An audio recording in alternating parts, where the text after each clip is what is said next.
Hello everyone, मैं advocate Himani Sharma.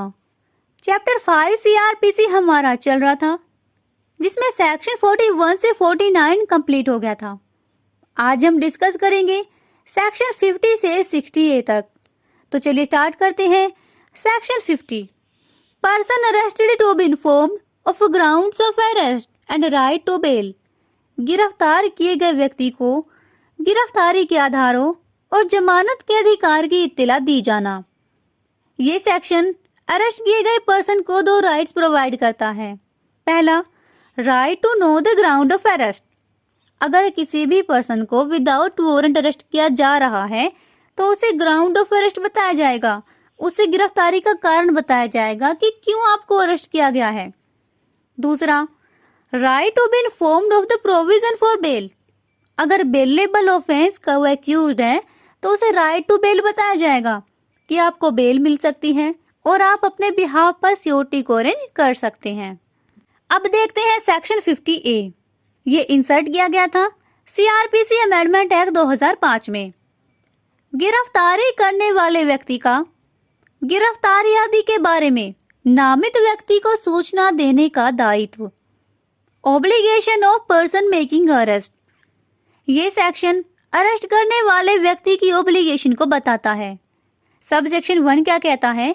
According to this code, police officer or other person जो भी गिरफ्तारी करेगा उसकी ये ऑब्लिगेशन है, उसकी ये ड्यूटी बनती है क्या कि उस व्यक्ति की गिरफ्तारी के बारे में और उस स्थान के बारे में जहां पर उस पर्सन को रखा गया है सूचना देगा। किस बारे में? उसकी गिरफ्तारी के बारे में और जहां पर उसको रखा गया है। किसको सूचना देगा? अरेस्टेड पर्सन के मित्र, रिश्तेदार या अरेस्टेड पर्सन जिसको भी नॉमिनेट करे उसको सूचना देगा। सब सेक्शन 2 क्या कहता है कि जैसे ही अरेस्टेड पर्सन को पुलिस स्टेशन लाया गया तो पुलिस ऑफिसर की ये ड्यूटी होगी कि सब सेक्शन 1 में जो भी अरेस्टेड पर्सन को राइट दिया गया है उसके बारे में उसको बताए। मतलब उसको ये बताए कि आप अपनी गिरफ्तारी के बारे में सूचना देने के लिए किसी को भी नॉमिनेट कर सकते हो। सब सेक्शन 3 क्या कहता है? जिस भी पर्सन को अरेस्ट के बारे में सूचना दी गई, इस बात की एंट्री एक ऐसी किताब में की जाएगी जो कि स्टेट गवर्नमेंट के द्वारा पुलिस स्टेशन में रिकॉर्ड के लिए रखी जाती है। रोज नामचा जिसको बोला जाता है, तो उसमें एंट्री की जाएगी। सब सेक्शन 4 क्या कहता है? जब अरेस्टेड पर्सन को मजिस्ट्रेट के सामने पेश किया जाता है तो मजिस्ट्रेट की ड्यूटी होगी कि वो खुद को सेटिस्फाई करे। सब सेक्शन 2 और 3 में जो भी रिक्वायरमेंट दी गई हैं उनका अनुपालन हुआ या नहीं हुआ। Joginder Kumar versus state of UP और डीके बसु के केस में ये मैंडेटरी बना दिया गया कि जो भी पर्सन अरेस्ट कर रहा है उसकी ये ड्यूटी होगी कि अरेस्टेड पर्सन जिसको भी नॉमिनेट करे उसकी गिरफ्तारी और उस स्थान के बारे में उसको सूचना दे और इन सब का रिकॉर्ड रखे। अब देखते हैं section 51, search of arrested person. गिरफ्तार किए गए व्यक्तियों की तलाशी। जब किसी पर्सन को अरेस्ट कर लिया गया तो उसकी तलाशी के बारे में कुछ प्रोविजंस दिए गए हैं इस सेक्शन में। अंडर दिस सेक्शन जो तलाशी ली जाएगी वो अरेस्टिंग के बाद ली जाएगी, चाहे विद वारंट अरेस्ट हुआ हो या विदाउट वारंट। सब सेक्शन 1 देखते हैं। ये 3 कंडीशन बताता है। पहली, जब वारंट के अधीन पुलिस ऑफिसर ने किसी को अरेस्ट कर लिया और वो वारंट ऐसा है जिसमें बेल का प्रोविजन नहीं है, मतलब नॉन बेलेबल वारंट है। दूसरी कंडीशन क्या है? ऐसे वारंट के अधीन किसी को अरेस्ट किया गया जिसमें बेल का प्रोविजन तो है मगर वो पर्सन बेल नहीं दे सकता। तीसरी कंडीशन क्या है? जब प्राइवेट व्यक्ति के द्वारा वारंट के बिना या वारंट के अधीन किसी को अरेस्ट किया गया है तो वो पुलिस ऑफिसर को ही सौंप देगा। तो अरेस्ट किया गया है और वैध रूप से उस पर्सन की जमानत नहीं ली जा सकती, मतलब ऑफेंस की जो काइंड है वो ही नॉन बेलेबल है या वो पर्सन जमानत देने में इनकेपेबल है, वो असमर्थ है जमानत देने में। तो ये 3 कंडीशन बताई गई हैं। अब क्या होगा? वो पुलिस ऑफिसर जिसने खुद अरेस्ट किया या जिसे गिरफ्तार व्यक्ति सौंपा गया वो क्या करेगा? उस गिरफ्तार व्यक्ति की तलाशी लेगा। सिर्फ जरूरत की जो वस्तु हैं, पहनने के जो कपड़े हैं, उनको छोड़कर जो भी वस्तु तलाशी के दौरान उसे मिलेगी वो उसे सेफ कस्टडी में रखेगा और जो भी सामान मिला उसकी एक रसीद बनाएगा कि अरेस्टेड पर्सन से ये सामान जब्त किया गया है और वो रसीद उस पर्सन को दे देगा। सबसेक्शन 2 क्या कहता है? जहां किसी वुमेन की तलाशी ली जानी है तो किसी अदर वुमेन के द्वारा ही ली जाएगी, वो भी शिष्टता का ध्यान रखते हुए। अब एक बात और ध्यान रखनी है, this section does not apply to NDPS act. Section 51 जो है ये एनडीपीएस एक्ट पर अप्लाई नहीं होगा क्योंकि वहां सर्च से रिलेटेड प्रोविजन दिए गए हैं। अब देखते हैं section 52, power to seize offensive weapons, आक्रामक आयुधों को अभिग्रहण करने की शक्ति। ये सेक्शन पुलिस ऑफिसर को राइट देता है क्या कि जब भी किसी पर्सन को अरेस्ट किया जाता है तो उसके पास से ऑफेंसिव वेपन जो भी पाए जाते हैं, पुलिस ऑफिसर को राइट होगा कि वो उन्हें जब्त कर सकता है और मौके पर ही सीज कर देगा और इस प्रकार लिए गए सभी वेपन्स को उस कोर्ट या ऑफिसर को सौंप देगा जिसके सामने अरेस्टेड पर्सन को पेश किया जाना है। अब देखते हैं section 53, examination of accused by medical practitioner of the request of police officer. पुलिस अधिकारी की प्रार्थना पर चिकित्सा व्यवसायी द्वारा अभियुक्त की परीक्षा। एक्यूज्ड पर्सन के मेडिकल एग्जामिनेशन के लिए पुलिस ऑफिसर के द्वारा रिक्वेस्ट की बात की गई है। सबसेक्शन 1 क्या कहता है? पुलिस ऑफिसर रिक्वेस्ट करता है किससे? रजिस्टर्ड मेडिकल प्रैक्टिशनर से कि एक्यूज्ड का मेडिकल एग्जामिनेशन किया जाए। अब बात आती है कि पुलिस ऑफिसर जो रिक्वेस्ट कर रहा है उसकी रैंक क्या होगी? वो उपनिरीक्षक से नीचे की पंक्ति का नहीं होगा, note below the rank of sub inspector, या तो सब इंस्पेक्टर होगा या उससे ऊपर की रैंक का। किस लिए रिक्वेस्ट करता है? क्योंकि रीजनेबल ग्राउंड फॉर बिलीव है, विश्वास करने के उचित आधार है कि अगर उसका फिजिकल एग्जामिनेशन किया जाएगा तो उस ऑफेंस के रिगार्डिंग कोई एविडेंस मिल जाएगा, साक्ष्य प्राप्त हो जाएंगे जिससे कि इन्वेस्टिगेशन में हेल्प मिलेगी। तो पुलिस ऑफिसर की रिक्वेस्ट पर काम करने वाले रजिस्टर्ड मेडिकल प्रैक्टिशनर के लिए और गुड फेथ में उसकी हेल्प करने में और उसके डायरेक्शन में काम करने वाले पर्सन के लिए विधिपूर्ण होगा क्या कि वो गिरफ्तार किए गए व्यक्ति की ऐसी परीक्षा करें जिससे कि उचित रूप से आवश्यक तथ्यों का पता लगाने के लिए साक्ष्य मिल सके और उतना बल भी वो यूज कर सकते हैं जो उस पर्पज के लिए रीजनेबल होगा। सबसेक्शन 2 देखते हैं क्या कह रहा है। जहां इस सेक्शन के अधीन किसी फीमेल का एग्जामिनेशन किया जाना है, किसी महिला की परीक्षा की जानी है, तो केवल फीमेल रजिस्टर्ड मेडिकल प्रैक्टिशनर ही उसकी परीक्षा करेगी या उसके सुपरविजन में की जाएगी। अब सेक्शन 53 जो है इसमें एक स्पष्टीकरण दिया गया है जो प्रतिस्थापित किया गया सीआरपीसी अमेंडमेंट एक्ट 2005 के द्वारा। ये जो स्पष्टीकरण है ये अप्लाई होगा सेक्शन 53, 53A और सेक्शन 54 पर। इसमें 2 डेफिनेशन बताई गई हैं, एग्जामिनेशन क्या होगा और रजिस्टर्ड मेडिकल प्रैक्टिशनर कौन होगा। तो देखते हैं एग्जामिनेशन में क्या शामिल होगा।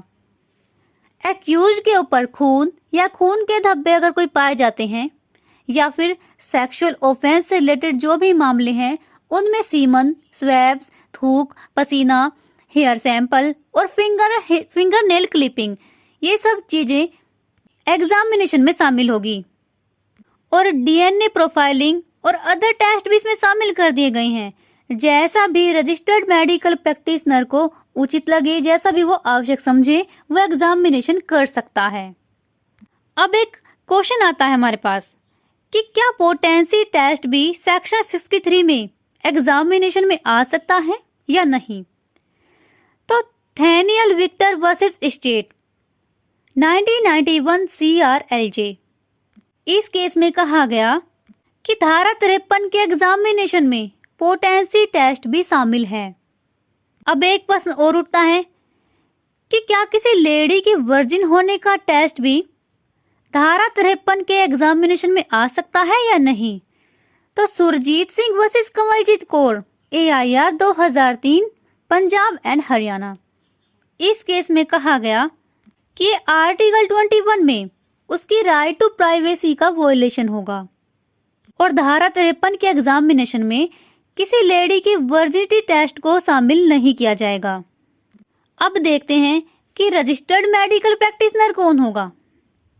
ऐसा चिकित्सा व्यवसायी, ऐसा मेडिकल प्रैक्टिशनर कौन सा जिसकी चिकित्सीय योग्यता, उसकी जो मेडिकल क्वालिफिकेशन है वो भारतीय चिकित्सा परिषद अधिनियम इंडियन मेडिकल काउंसिल एक्ट 1956 की धारा 2H में डिफाइन है और जिसका नाम स्टेट मेडिकल रजिस्टर में दर्ज है। क्या कहा जाएगा उसको? Registered medical practitioner. अब देखते हैं section 53A। CRPC amendment act 2005 में इसको इंसर्ट किया गया। Examination of person accused of rape by medical practitioner, चिकित्सा व्यवसायी द्वारा बलात्संग के अभियुक्त व्यक्ति की परीक्षा। अगर रेप का कोई एक्यूज्ड है तो उसके एग्जामिनेशन की बात की गई है इस सेक्शन में। यहाँ ऑफेंस को स्पेसिफाई कर दिया गया है। सबसेक्शन 1 क्या कहता है कि जब भी किसी पर्सन को अरेस्ट कर लिया जाता है, उसके ऊपर चार्ज लगा है रेप कमिट का या रेप के अटेम्प्ट का, या तो उसने रेप किया है या रेप करने का प्रयास किया है और रीजनेबल ग्राउंड फॉर बिलीव है, ये मानने के लिए, ये विश्वास करने के लिए उचित आधार है क्या कि उस पर्सन के एग्जामिनेशन से उस ऑफेंस से रिलेटेड कोई एविडेंस मिलेगा।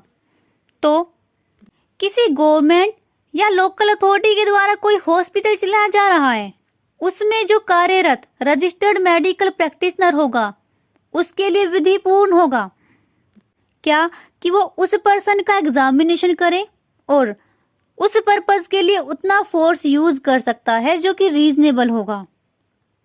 अब बात आती है कि अगर वो रजिस्टर्ड मेडिकल प्रैक्टिशनर उपस्थित नहीं है, जहां ऑफेंस हुआ वहां से 16 किलोमीटर के दायरे में उपस्थित नहीं है, अपराध स्थल से 16 किलोमीटर के दायरे में भी वो रजिस्टर्ड मेडिकल प्रैक्टिशनर उपलब्ध नहीं है, उपस्थित नहीं है, तो वहां पर पुलिस ऑफिसर रिक्वेस्ट करेगा। पुलिस ऑफिसर सब इंस्पेक्टर की रैंक से नीचे का नहीं होगा, तो पुलिस ऑफिसर रिक्वेस्ट करेगा तो उसकी रिक्वेस्ट पर कोई other registered medical practitioner act कर सकता है और उसके लिए विधिपूर्ण होगा कि वो उस पर्सन का एग्जामिनेशन करे और उस पर्पस के लिए उतना फोर्स यूज कर सकता है जो कि रीजनेबल होगा। या कोई अन्य व्यक्ति जो कि रजिस्टर्ड मेडिकल प्रैक्टिशनर के डायरेक्शन में गुड फेथ में उसकी हेल्प कर रहा है, तो उसके लिए भी विधिपूर्ण होगा कि वो उस पर्सन का एग्जामिनेशन कर सकता है और उसके लिए बल भी यूज कर सकता है जो कि रीजनेबल होगा। अब देखते हैं सबसेक्शन 2 क्या कहता है। ये कहता है कि रजिस्टर्ड मेडिकल प्रैक्टिशनर बिना किसी देरी के, बिना किसी डिले के ऐसे व्यक्ति का एग्जामिनेशन करेगा और उसकी रिपोर्ट बनाएगा। उस रिपोर्ट में कुछ विवरण दिए जाएंगे। क्या? एक्यूज पर्सन का नेम, एड्रेस और जो भी उसको लेके आया उसका भी नाम और एड्रेस उसमें मेंशन किया जाएगा और एक्यूज की उम्र कितनी है ये भी लिखा जाएगा और उसके शरीर पर चोट का कोई निशान है तो उसको भी विवरण दिया जाएगा। और डीएनए प्रोफाइलिंग के लिए उसकी बॉडी से जो भी मटेरियल लिया गया है, जैसे ब्लड, सीमन स्वैब जो भी लिया गया है उसका भी विवरण दिया जाएगा। रिपोर्ट कौन बनाएगा? Registered medical practitioner. सबसेक्शन 3 क्या कहता है कि उस रिपोर्ट में उन कारणों को भी बताया जाएगा जिनके आधार पर निष्कर्ष निकाले गए हैं। सबसेक्शन 4 कहता है कि एग्जामिनेशन कब शुरू हुआ और कब खत्म हुआ, इसका एक्यूरेट टाइम भी रिपोर्ट में मेंशन करना होगा। सबसेक्शन 5 क्या कहता है? रजिस्टर्ड मेडिकल प्रैक्टिशनर बिना किसी देरी के उस रिपोर्ट को इन्वेस्टिगेशन ऑफिसर को भेज देगा और इन्वेस्टिगेशन ऑफिसर क्या करेगा? वो उस रिपोर्ट को धारा 173 में वर्णित मजिस्ट्रेट को भेज देगा और ये रिपोर्ट धारा 173 की उपधारा 5 की खंड क में डॉक्यूमेंट का एक भाग होगी। एक केस देख लेते हैं। Krishna Kumar Malik versus state of Haryana, AIR 2011 supreme court. इस केस में सुप्रीम कोर्ट ने कहा कि रेप के मामलों में अभियुक्त के सीमन का विश्लेषण कराना, मैचिंग कराना और डीएनए परीक्षण कराना मामले के पूर्ण प्रमाण के लिए जरूरी है। देखिए, सेक्शन 53A में रेप का जो एक्यूज्ड है उसके एग्जामिनेशन की बात की गई है, जबकि सेक्शन 164A में रेप विक्टिम के मेडिकल एग्जामिनेशन की बात की गई है। अब आ जाते हैं सेक्शन 54 पर, examination of arrested person by medical officer. चिकित्सा अधिकारी द्वारा गिरफ्तार किए गए व्यक्ति की परीक्षा।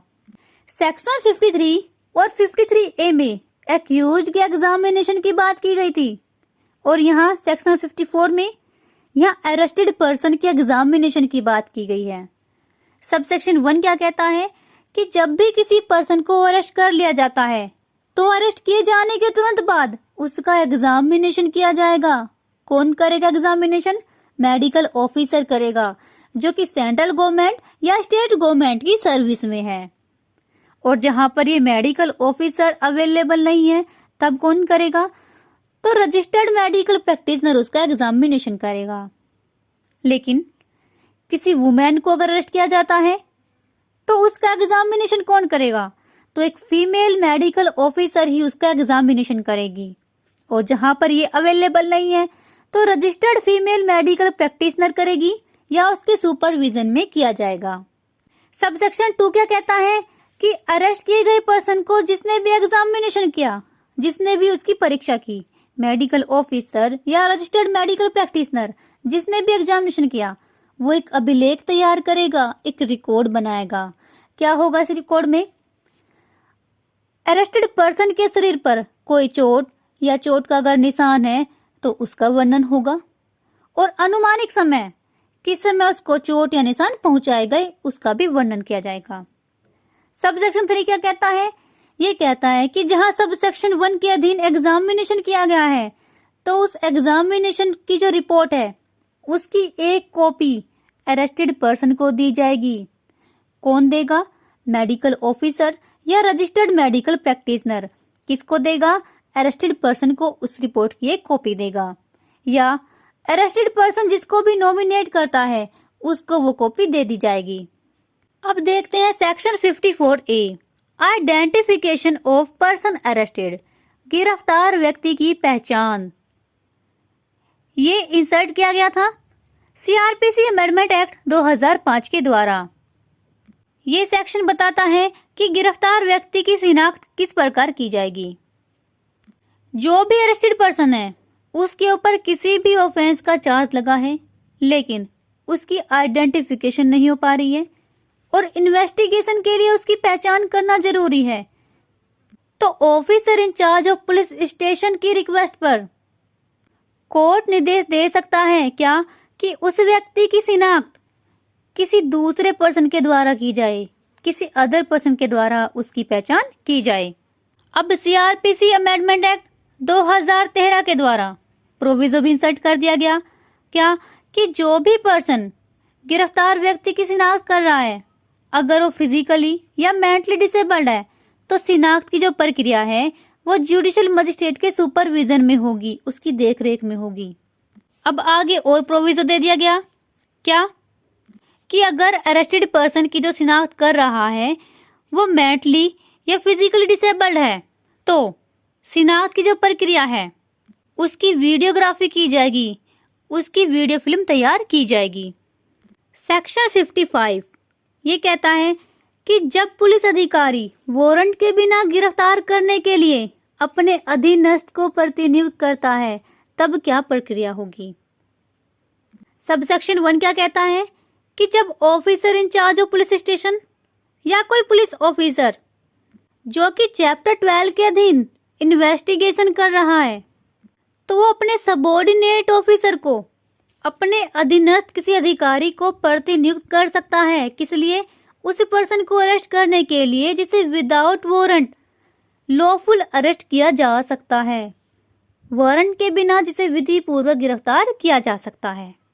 देखिए, अगर वो police officer or officer in charge of police station अगर वो प्रेजेंट है तो मौखिक आदेश देगा उसको, लेकिन यहाँ बात की जा रही है जब वो प्रेजेंट नहीं है, वो उपस्थित नहीं है, तो वो क्या करेगा? तो वो अपने अधीनस्थ अधिकारी को एक लिखित आदेश देगा अरेस्ट करने का ऑर्डर राइटिंग में देगा। ऑर्डर में क्या क्या लिखा होगा? जिस भी पर्सन को अरेस्ट किया जाएगा और जिस भी अपराध के लिए अरेस्ट किया जा रहा है या अन्य कारण जो भी होंगे वो ऑर्डर में लिखा जाएगा। और जब वो अधीनस्थ अधिकारी उस पर्सन को अरेस्ट करने जाएगा तो उसे कारण बताएगा कि क्यों उसको अरेस्ट किया जा रहा है, उसे आदेश का सार बताएगा। और अगर वो पर्सन अपेक्षा करता है, आदेश के बारे में जानना चाहता है, तो वो उसको ऑर्डर भी दिखा देगा। अब देखते हैं सबसेक्शन 2 क्या कहता है। ये कहता है कि सबसेक्शन 1 की कोई भी बात पुलिस ऑफिसर को अंडर सेक्शन 41 में जो पावर दी गई है उस पर कोई इफेक्ट नहीं डालेगी। अब देखते हैं सेक्शन 55A 2008 में ये इंसर्ट किया गया। Health and safety of arrested person, गिरफ्तार किए गए व्यक्ति का स्वास्थ्य और सुरक्षा। ये सेक्शन कहता है कि एक्यूज्ड को कस्टडी में रखने वाले पर्सन की ये ड्यूटी होगी कि वो एक्यूज्ड के स्वास्थ्य और सुरक्षा की उचित देखभाल करे। अब देखते हैं सेक्शन 56, गिरफ्तार किए गए व्यक्ति का मजिस्ट्रेट या पुलिस थाने के बाहर शासक अधिकारी के समक्ष ले जाया जाना। अकॉर्डिंग टू दिस सेक्शन, जैसे ही किसी व्यक्ति को विदाउट वारंट अरेस्ट किया जाता है तो बिना किसी देरी के उसे magistrate or officer in charge of police station के सामने ले जाया जाएगा। 2 अथॉरिटियों की बात की गई है, magistrate or officer in charge of police station. अब देखते हैं सेक्शन 57, गिरफ्तार किए गए व्यक्ति का 24 घंटे से ज्यादा निरुद्ध ना किया जाना। ये सेक्शन कहता है कि गिरफ्तार किए गए व्यक्ति को 24 घंटे से ज्यादा कस्टडी में नहीं रखा जाएगा। सिर्फ मजिस्ट्रेट के ऑर्डर से ही उसको कस्टडी में रखा जाएगा। टाइम लिमिट बता दी गई है 24 घंटे। 24 घंटे से ज्यादा उसको कस्टडी में नहीं रखा जाएगा। इसमें जर्नी का टाइम काउंट नहीं किया जाएगा। सेक्शन 167 CRPC में बताया गया है कि जब 24 घंटे में इन्वेस्टिगेशन पूरा नहीं होता तो क्या प्रक्रिया होगी, और अगर 24 घंटे से ज्यादा कस्टडी में उसको रखना है तो मजिस्ट्रेट के ऑर्डर से ही रखा जाएगा। अब देखते हैं सेक्शन 58, पुलिस का गिरफ्तारियों की रिपोर्ट करना, report of arrest to magistrate. इस सेक्शन में बताया गया है कि officer in charge of police station अपने अपने थाने की सीमाओं के भीतर विदाउट वारंट किसी भी पर्सन को अरेस्ट किया गया है तो उनके मामलों की रिपोर्ट डिस्ट्रिक्ट मजिस्ट्रेट को देगा, या डिस्ट्रिक्ट मजिस्ट्रेट अगर निर्देश देता है तो उपखंड मजिस्ट्रेट को रिपोर्ट देगा। अगर officer in charge of police station ऐसी रिपोर्ट देने में कोई चूक करता है तो उसे IPC की धारा 217 के अधीन दंडित किया जाएगा। अब देखते हैं सेक्शन 59, पकड़े गए व्यक्ति का उन्मोचन, डिस्चार्ज ऑफ पर्सन एप्रीहेंडेड। जिस भी पर्सन को पुलिस ऑफिसर ने अरेस्ट किया है तो उसे कैसे डिस्चार्ज किया जा सकता है, तो कंडीशन बताई गई है। स्वयं उसके बंद पत्र पर या जमानत पर या मजिस्ट्रेट के विशेष आदेश पर। मजिस्ट्रेट के विशेष आदेश से मतलब क्या है यहाँ पर? CRPC सेक्शन 167 के अंतर्गत मजिस्ट्रेट के विशेष आदेश से है। अब देखते हैं सेक्शन 60, निकल भागने पर पीछा करने और फिर पकड़ लेने की शक्ति। सबसेक्शन 1 कहता है कि अगर कोई पर्सन जो कि लॉफुल कस्टडी में है उस कस्टडी से फरार हो जाता है, या तो निकल भागता है या छुड़ा लिया जाता है, तो जिसकी कस्टडी से वो निकल कर भागा है या छुड़ा लिया गया है, भगा लिया गया है, तो वो उसका तुरंत पीछा कर सकता है और भारत के किसी भी स्थान में उसको अरेस्ट कर सकता है। सबसेक्शन 2 क्या कहता है? ये कहता है कि सबसेक्शन 1 को ध्यान में रखते हुए अगर जरूरत पड़ती है तो सेक्शन 47 के अधीन वो तलाशी भी कर सकता है, चाहे गिरफ्तारी करने वाला व्यक्ति वारंट के अधीन कार्य ना कर रहा हो और गिरफ्तारी करने का प्राधिकार रखने वाला चाहे पुलिस ऑफिसर भी ना हो। सेक्शन 60 जो है ये ऐसे पर्सन्स को, ऐसे व्यक्ति को जिसकी कस्टडी में से वारंट के बिना गिरफ्तार किया गया कोई व्यक्ति निकलकर भागा है या भगा लिया गया है, तो उसे 2 प्रकार के राइट्स प्रदान करती है। क्या? पहला कि वो ऐसे व्यक्ति का भारत के किसी भी स्थान में पीछा कर सकेगा, और दूसरा उसे बिना वारंट के दोबारा गिरफ्तार कर सकेगा। अब देखते हैं सेक्शन 60A। ये इंसर्ट किया गया था सीआरपीसी अमेंडमेंट एक्ट 2008 के द्वारा। गिरफ्तारी का सर्वथा संहिता के अनुसार ही किया जाना। Arrest to be made strictly according to this code. कोई भी गिरफ्तारी इस संहिता के अनुसार ही की जाएगी, या किसी अदर लॉ में अरेस्टिंग से रिलेटेड कोई प्रोविजन दिए गए हैं तो उसके अनुसार की जाएगी। इनके सिवाय कोई गिरफ्तारी नहीं की जाएगी। सो फ्रेंड्स, इसी के साथ हमारा आज का टॉपिक समाप्त होता है। चैप्टर 5 हमारा कंप्लीट हुआ। Thank you so much. Bye bye and take care.